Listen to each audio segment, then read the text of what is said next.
सूर्यदेव की तो बिल्कुल आज सूर्यदेव ने दर्शन दे दिए हैं, जिससे कहीं ना कहीं टोडा भीम के आसपास के इलाकों में आज सर्दी से बहुत राहत है।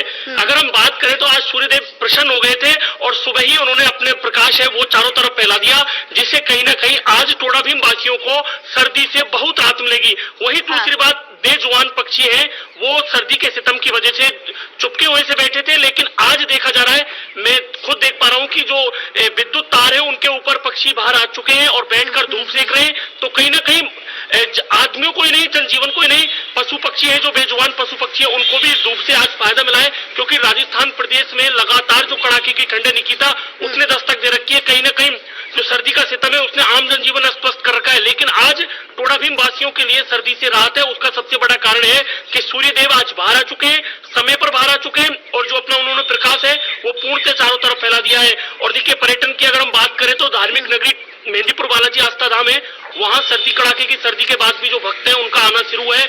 वहां भक्त पहुंच रहे हैं, दर्शन भी कर रहे हैं। हालांकि देखिए, भक्ति के आगे चाहे ठंड हो चाहे कोई भी महामारी हो, उसके आगे जो भक्त श्रद्धालु होते हैं उनकी आस्था भगवान के प्रति इस कदर होती है कि पहुंचते हैं तो कहीं ना कहीं कड़ाके की ठंड में भी आस्था धाम मेहंदीपुर बालाजी में श्रद्धालु पहुंच रहे हैं। और सबसे बड़ी बात यह है निकिता कि आज टोडा भीम वासियों को सर्दी से राहत मिली है। उसका सबसे बड़ा कारण है कि सूर्यदेव आज प्रसन्न है। जी निकिता, बिल्कुल। देखिए सुमित, हम लगातार तस्वीरें देखते हैं कि कड़ाके की ठंड है, पाला जमा हुआ है। मैं चाहूंगी कि अगर आप आज की तस्वीरें भी दिखा पाएं, आज की सुखद तस्वीरें होंगी, क्योंकि भगवान सूर्य बहुत खुश भी नजर आ रहे हैं। तो अगर आपके पीछे जो तस्वीरें हैं वो तस्वीरें आप दिखा पाएं सुमित। बिल्कुल निकिता, एक बार आप तस्वीर देखिए कि किस तरीके से प्रकाश है वो चारों तरफ फैल गया है।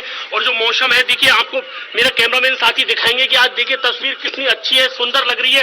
क्योंकि जब कोहरा होता है तो कहीं ना कहीं सर्दी, जो लोग हैं वो घरों में रहते हैं, लेकिन जैसे ही सूर्यदेव आज बाहर आए हैं तो लोग भी समय से अपने घरों से बाहर निकल गए और जो सर्दी है उससे भी राहत मिल रही है। आप तस्वीरें देख रहे हैं कि लहराती फसलें भी आपको दिख रही होंगी, सरसों की फसल भी मेरे पीछे आपको दिख रही है, क्योंकि हम ग्राउंड जीरो पर मौजूद है और लगातार सर्दी के सितम को इंडिया न्यूज दिखा रहा है। हर छोटी बड़ी खबर को सर्दी का, चाहे वो रैन बसेरों की बात हो या कोई बेसहारा लोग अगर फुटपाथ पर सो रहा है तो उसकी तस्वीरें भी हम लगातार दिखा रहे हैं। और आज की सुखद तस्वीर मैं आपको टोडा भीम से निकिता दिखा रहा हूं कि आज सूर्यदेव प्रसन्न है और उसी की बदौलत है कि आज लोग समय पर अपने घरों से बाहर निकल गए। दिनचर्या उनकी जैसे पहले रूटीन होता था उस तरीके का हो गया है। तो कहीं ना कहीं निकिता आज सर्दी से राहत है। हालांकि राजस्थान के कई जिले जिनमें आज भी कोहरे ने दस्तक दे रखी है, वहां भी सर्दी का जो सितम है, फतेहपुर में जैसे मेरे साथी राकेश गुजर बता रहे हैं कि वहां पर भी जो सर्दी का सितम है वो जारी है। तो कहीं ना कहीं निकिता कई जिलों में अभी भी सर्दी का सितम जारी है, लेकिन आज टोडा भीम में सुखद तस्वीरें निकल कर आई है। वो है सबसे बड़ी कि आज सूर्यदेव समय पर निकल आए और उसी का सबसे बड़ा कारण है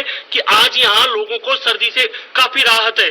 ठीक है राकेश, देखिए टोडा भीम में सुमित के पास, सुमित देखिए मैं आपके पीछे लहराती हुई फसलें तो देख रही हूँ, लेकिन किसानों का क्या कुछ कहना है? क्योंकि किसानों के लिए ठंड भी बहुत फायदेमंद साबित होती है। तो अब किसानों का क्या कहना है? क्या किसानों के चेहरे पर खुशी है? किसानों की राय क्या है?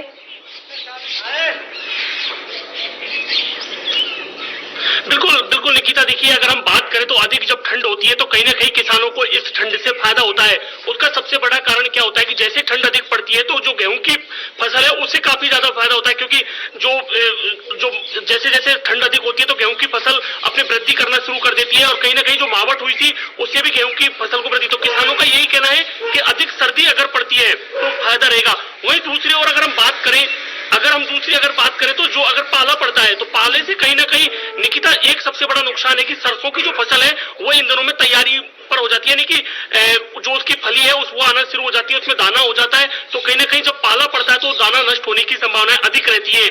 लेकिन अगर जो मावट पड़ी है उसके बाद से टोडा भीम सहित आसपास के ग्रामीण इलाकों में पाला नहीं गिरा है, जिससे कहीं ना कहीं जो टोडा भीम के आसपास के ग्रामीण है वो खुश है कि सर्दी अधिक हो कोई दिक्कत नहीं है। लेकिन अगर पाला अगर पड़ता है तो कहीं ना कहीं सरसों की फसल को नुकसान है, लेकिन सर्दी अधिक पड़ती है तो कई फसलों को सर्दी अधिक से फायदा है। तो कहीं ना कहीं किसान इस समय निकिता बिल्कुल खुश है, क्योंकि सर्दी